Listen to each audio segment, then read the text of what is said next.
एहबार बाब 8।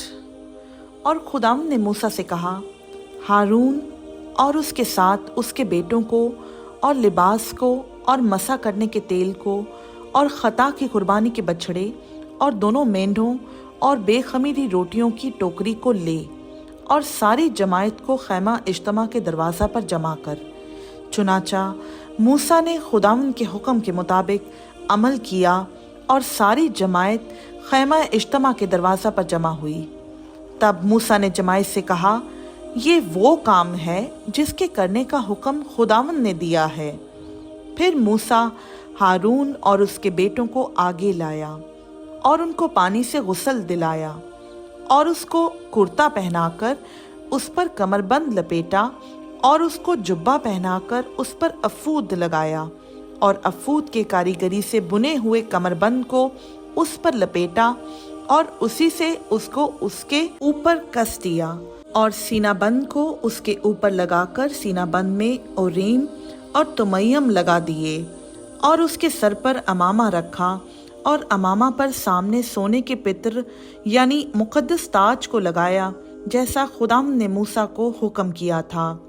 और मूसा ने मसा करने का तेल लिया और मस्कन को और जो कुछ उसमें था सबको मसा करके मुकद्दस किया और उसमें से थोड़ा सा लेकर मस्बा पर 7 बार छिड़का और मस्बा और उसके सब ज़रूफ को और हौस और उसकी कुर्सी को मसा किया ताकि उन्हें मुकद्दस करे। और मसा करने के तेल में से थोड़ा सा हारून के सर पर डाला और उसे मसा किया ताकि वो मुकद्दस हो। फिर मूसा हारून के बेटों को आगे लाया और उनको कुर्ते पहनाए और उन पर कमर बंद लपेटे और उनको पगड़ियां पहनाई, जैसा खुदाम ने मूसा को हुक्म किया था। और वो खता की कुर्बानी के बछड़े को आगे लाया और हारून और उसके बेटों ने अपने अपने हाथ खता की कुर्बानी के बछड़े के सर पर रखे। फिर उसने उसको ज़बा किया और मूसा ने खून को लेकर मस्बा के गिर्द उसके सींगों पर अपनी उंगली से लगाया और मस्बा को पाक किया और बाकी खून के मस्बा के पाया पर उंडेल कर उसका कफारा दिया ताकि वो मुकद्दस हो।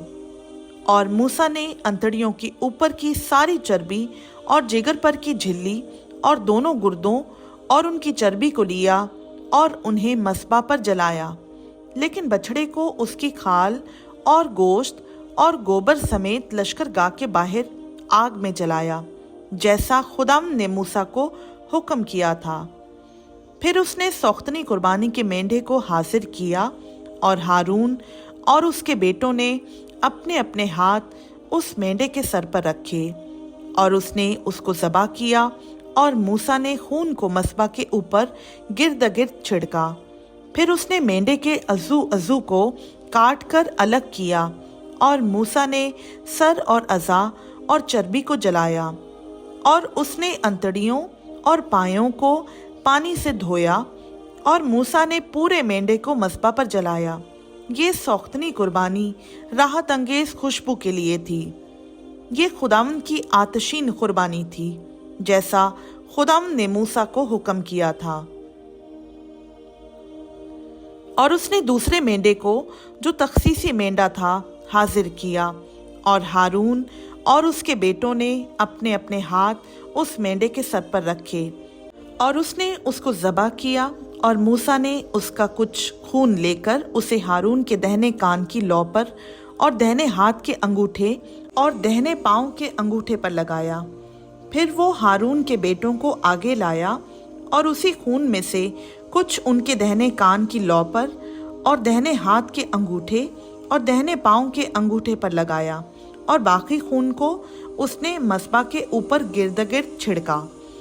और उसने चर्बी और मोटी दुम और अंतड़ियों के ऊपर की चर्बी और जिगर पर की झिल्ली और दोनों गुर्दे और उनकी चर्बी और दहनी रान, इन सबों को लिया और बेखमीरी रोटियों की टोकरी में से जो खुदावंद के हजूर रहती थी, बेखमीरी रोटी का एक गिरदा और तेल चुपड़ी हुई रोटी का एक गिरदा और एक चपाती निकालकर उन्हें चर्बी और दहनी रान पर रखा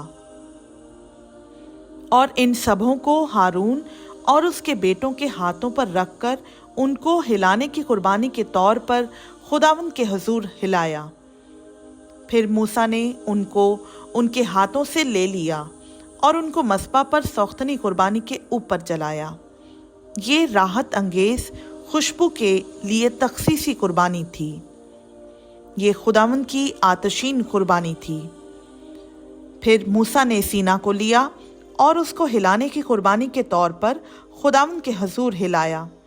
उस तखसीसी मेंढे में से यही मूसा का हिस्सा था, जैसा खुदावंद ने मूसा को हुक्म किया था।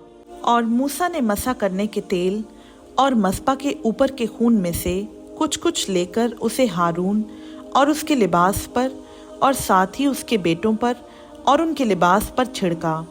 और हारून और उसके लिबास को और उसके बेटों को और उनके लिबास को मुकद्दस किया।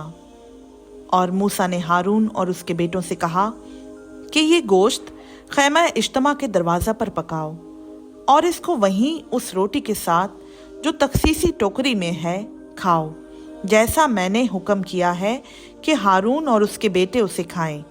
और इस गोश्त और रोटी में से जो कुछ बच रहे उसे आग में जला देना। और जब तक तुम्हारी तखसीस के अयाम पूरे ना हों तब तक, यानी 7 दिन तक तुम खैमा इज्तिमा के दरवाज़ा से बाहर ना जाना, क्योंकि 7 दिन तक वो तुम्हारी तखसीस करता रहेगा। जैसा आज किया गया है वैसा ही करने का हुक्म खुदावंद ने दिया है, ताकि तुम्हारे लिए कफारा हो। सो तुम खैमा इज्तिमा के दरवाज़ा पर 7 रोज़ तक दिन रात ठहरे रहना और खुदावंद के हुक्म को मानना, ताकि तुम मर ना जाओ, क्योंकि ऐसा ही हुक्म मुझको मिला है। बस हारून और उसके बेटों ने सब काम खुदावंद के हुक्म के मुताबिक किया जो उसने मूसा की मार्फत दिया था। खुदावंद का पाक कलाम का पढ़ा, सुना, समझा और कबूल किया जाना हम सबों के लिए बाइस बरकत हो। आमीन।